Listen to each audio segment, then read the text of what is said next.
Assalamualaikum warahmatullahi wabarakatuh. Saya Fajar Atwinal Amsyah. Saya dari kelas 7F dan juga saya dari sekolah MDes atau Kuala Bondowoso. Hari ini saya akan membahas tentang cerita fabel.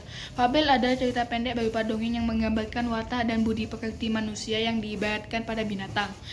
Karakter-karakter yang terdapat pada binatang tersebut dianggap mewakili karakter-karakter manusia dan yang diceritakan mampu berbicara dan bertindak seperti halnya manusia.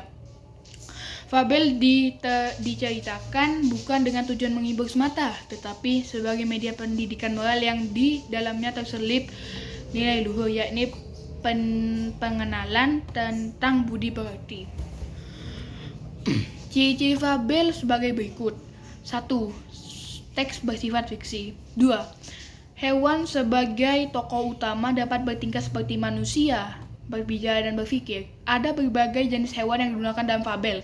Kancil dan rubah biasanya digunakan untuk mewakili karakter cerdik.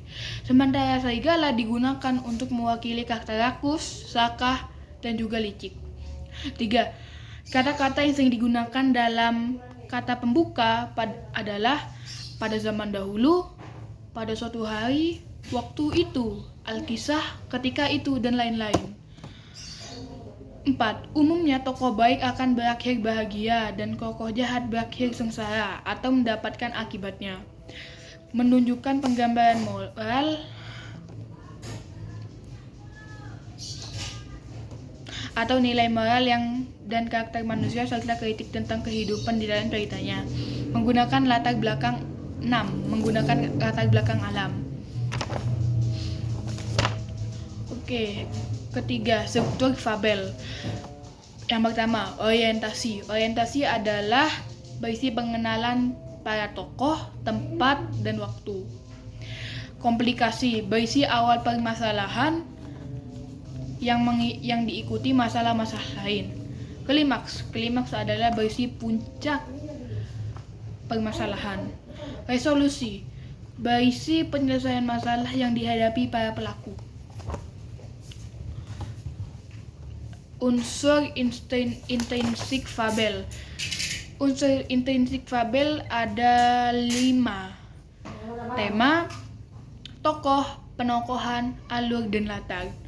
Tema adalah masalah pokok yang menjadi dasar sebuah cerita. Tokoh adalah para pelaku yang terdapat dalam sebuah cerita. Penokohan ada sifat atau watak yang diberikan pengarang kepada para tokoh dalam sebuah cerita.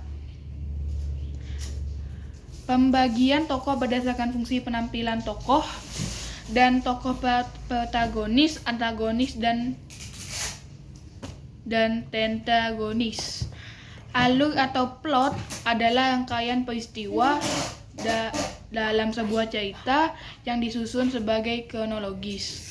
Pembagian alur adalah alur maju, alur mundur, dan alur maju mundur. Latar adalah seluruh keterangan tentang mengenai tempat, waktu, dan suasana dalam sebuah cerita. Amanat atau pesan adalah pesan yang terkandung dalam cerita tersebut.